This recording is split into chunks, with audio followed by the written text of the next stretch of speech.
Hi everyone, it's Raina. So this video is if you have Pluto transiting your 7th house. This is the house of committed partnerships. I was going to say otherwise known as marriage, but I don't want to confuse things because some people have live-in relationships that are just like a marriage, but they don't have a license.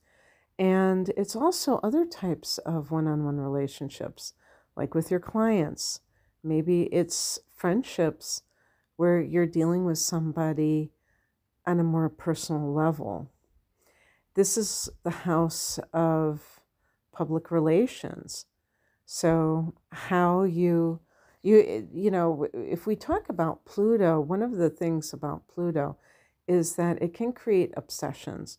And so when somebody has Pluto in the 7th house and they are trying to make a name for themselves, they may do so in a very, I don't know if overbearing way is really appropriate to say it like that, but in a way where they're trying to, I guess I would say, exert their will over others to try to gain some kind of traction and recognition. But that one I'm going to leave aside because that's not widely talked about.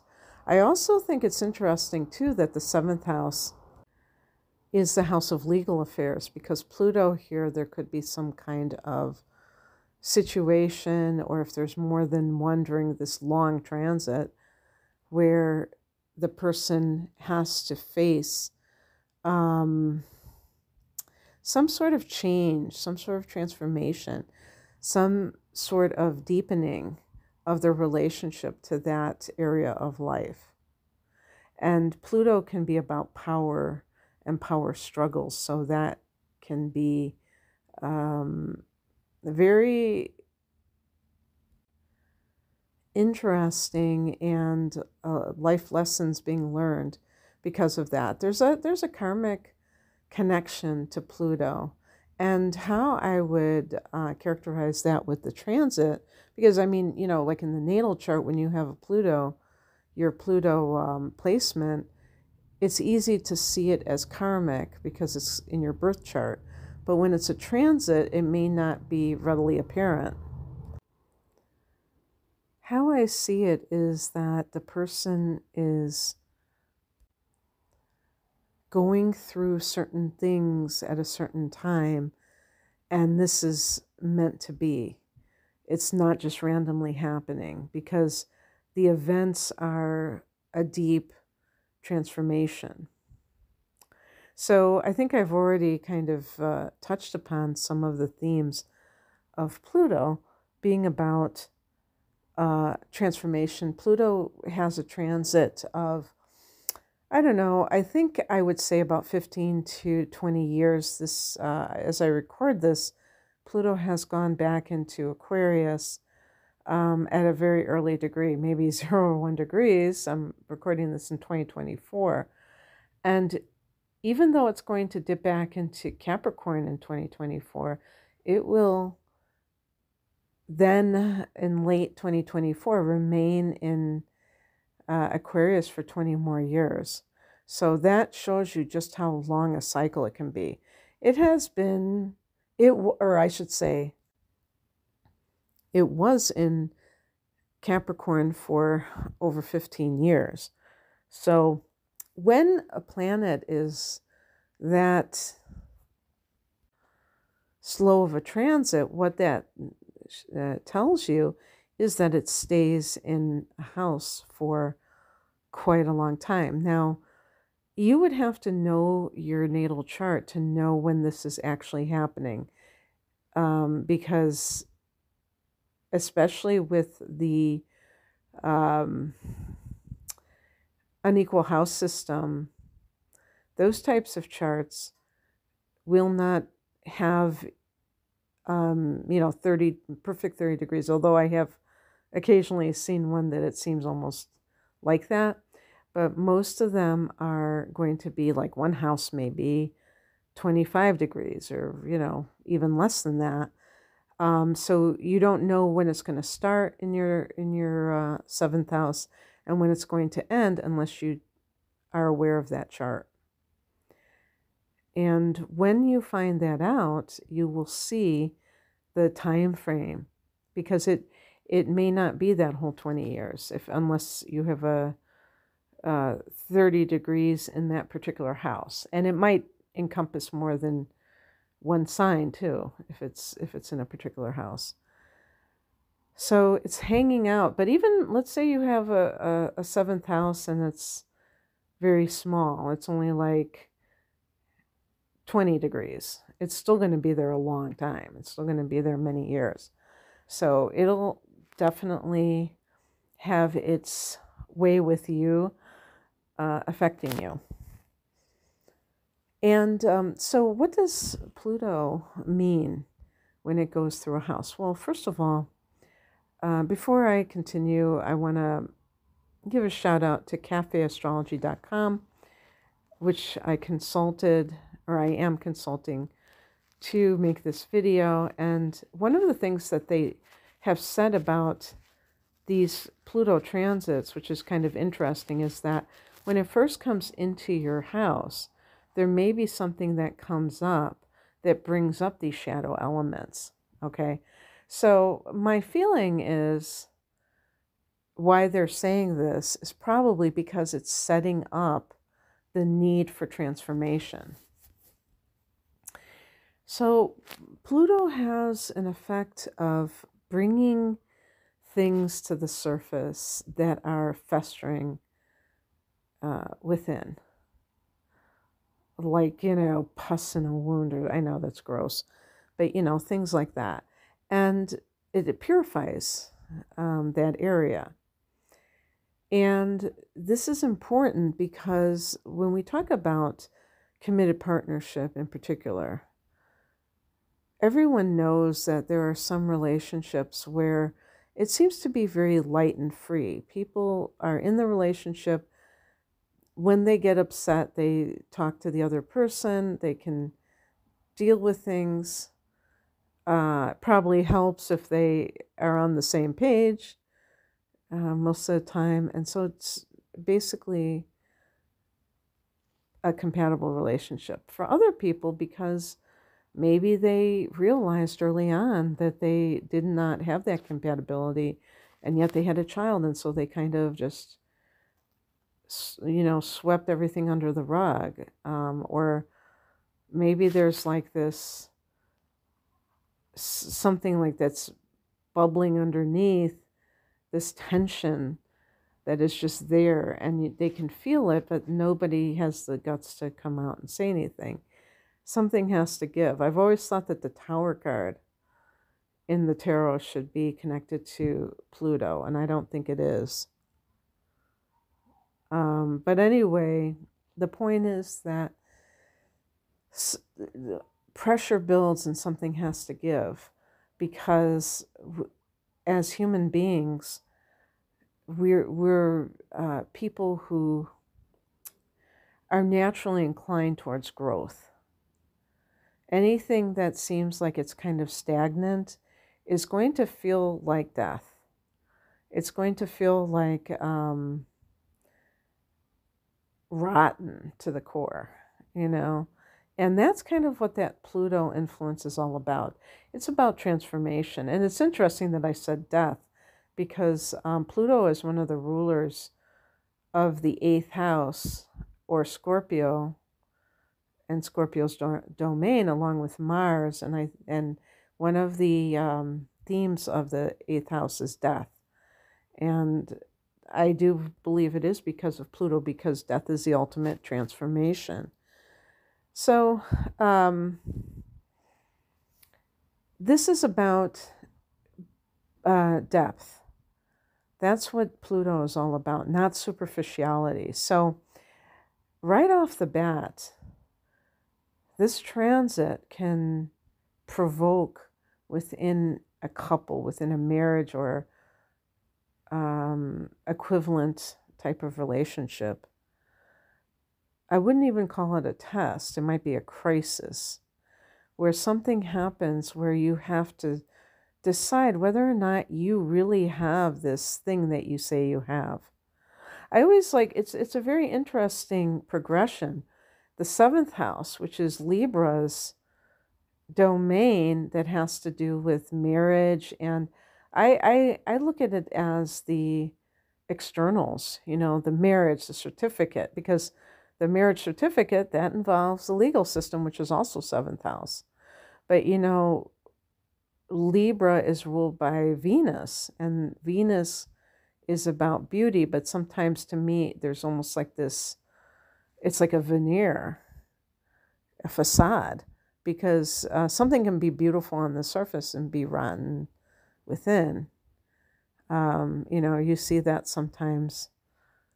You might see that with produce, it might look okay, and then there's some weird stuff lurking around inside.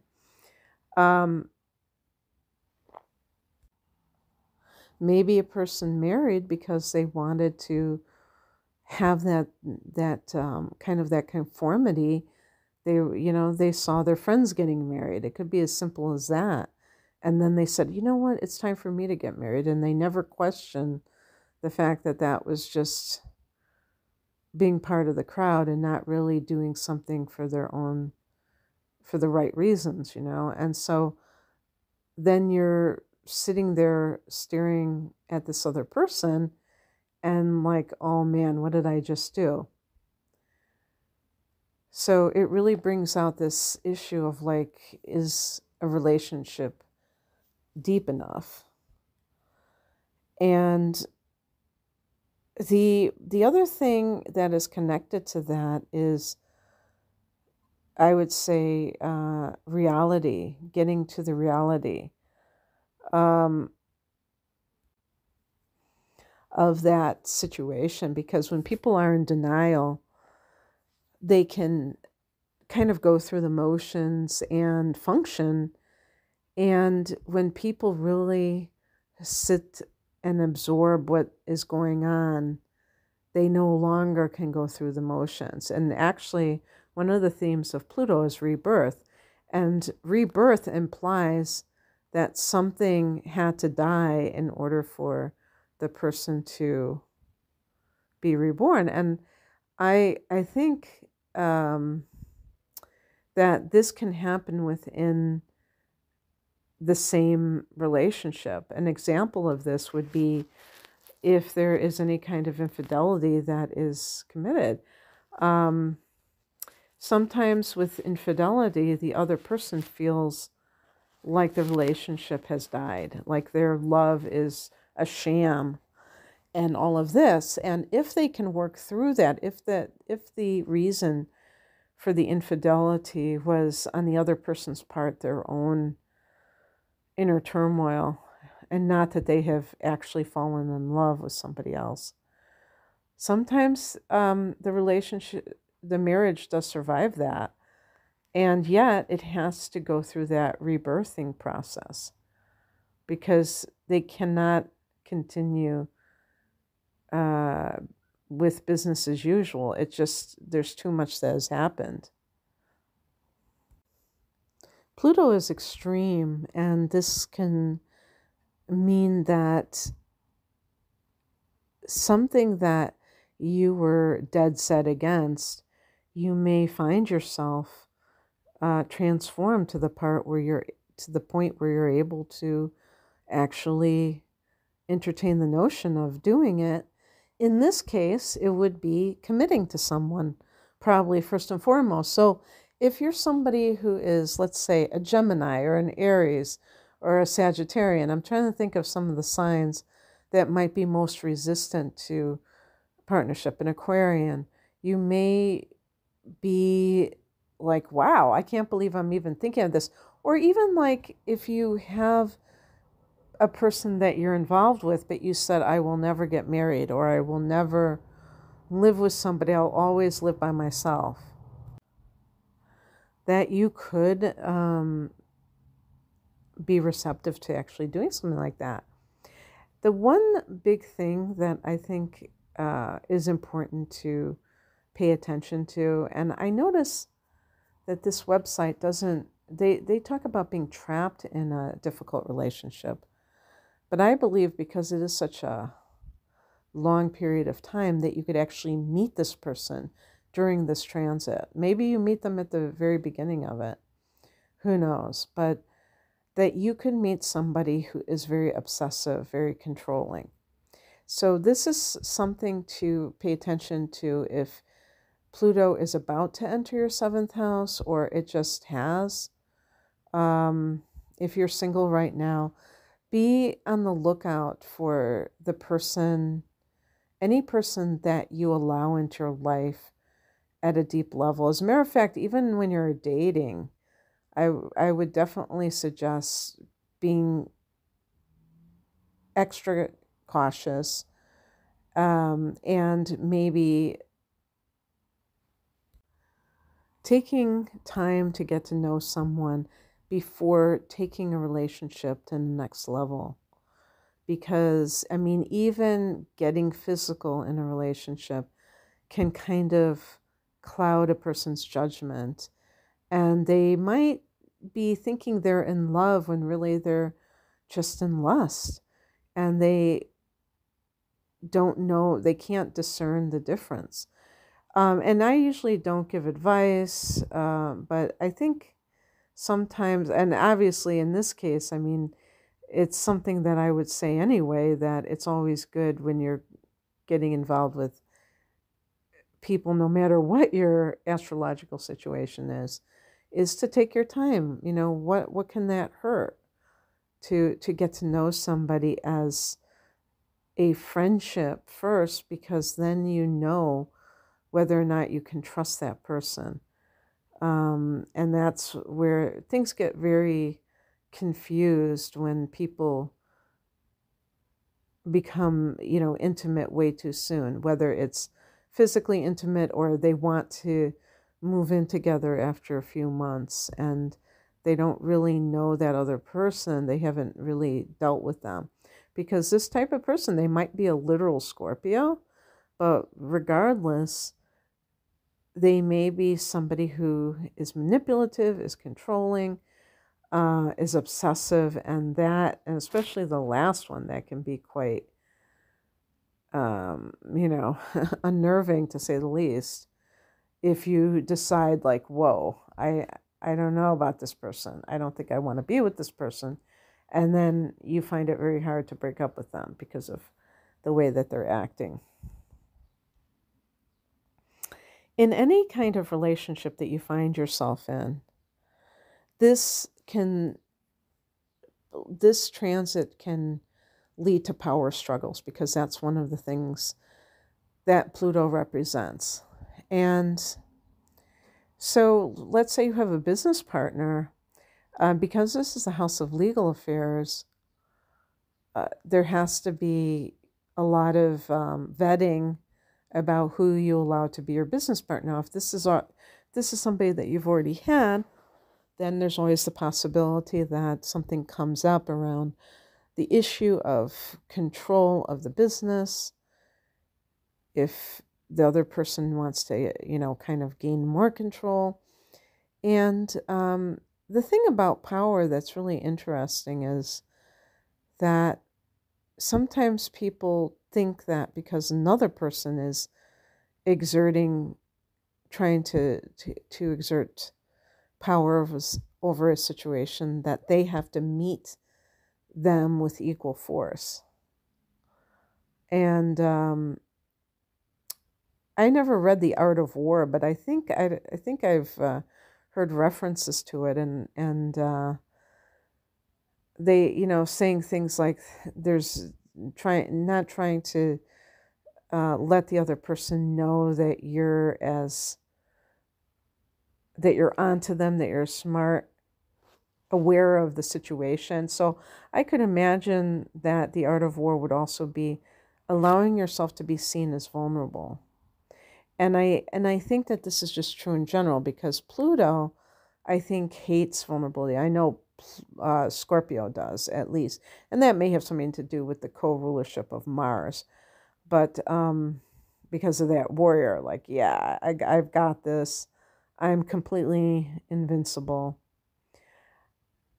But if you're with someone who is controlling, and you choose to opt out of that power struggle, it doesn't disempower you. It just means that you're turning your power within. And this is really the ultimate. Even when you're dealing with relationships, the more that we can take that desire for power and apply it to ourselves, I think that helps relationships of all kinds, even if the relationship ends up not surviving, because if we work on ourselves, that will automatically change the nature of the relationship. And so that's something to keep in mind, especially when Pluto goes retrograde in this house, is looking within. And who knows, maybe you feel that you're, being controlling in the situation. But part of control is resistance. And if you have resisted committing to someone, that can be a power struggle if that other person is really on you about that and saying, when are you going to commit, and may make you commit even less. So look at that, because you may find that really the only thing that was bothering you was that you felt like you were being forced to do it. But when you do it coming from your own volition, that can be, coming from an authentic place. It's not authentic to resist something that really deep down inside that you want, but maybe you're afraid of. This is a time when you're not going to be satisfied by any kind of superficial partnership. So if you are in a marriage where you're just kind of playing your roles, that's going to be something that probably will not sit well with you. And whether or not you end up breaking up with that person, that's a different story. Because it's possible that there's something within yourself. You could want both things at the same time. Sometimes people get involved in marriages, that type of relationship, where the other person might be a workaholic, or they might be a cheater. They get involved with that type of person so that they don't have to get too involved, close to that person. They have an excuse, that person's always gone. Maybe they travel for work, or maybe they're in the military, or maybe, maybe they are unfaithful and they're always out carousing, looking for their next one-night stand or whatever. You will probably not be able to tolerate that by the end of this transit. But by the same token, you may find out some interesting things about yourself and what you were willing to put up with because of your fear of intimacy. Because Pluto is about,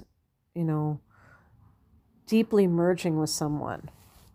But of course, that can be very scary when that's not your normal state of being. And this can also be with other type of relationships. I mean, you might have a power struggle with a good friend, or and even though I'm getting the feeling that they're talking about that the other person is being like that, I could see it working both ways. Because to me, if you have this planet in that house, there's no reason why you might not be the jealous one rather than the other person. The issue of betrayal can be one that we associate with a romantic relationship, but it's present in business partnerships, in platonic friendships.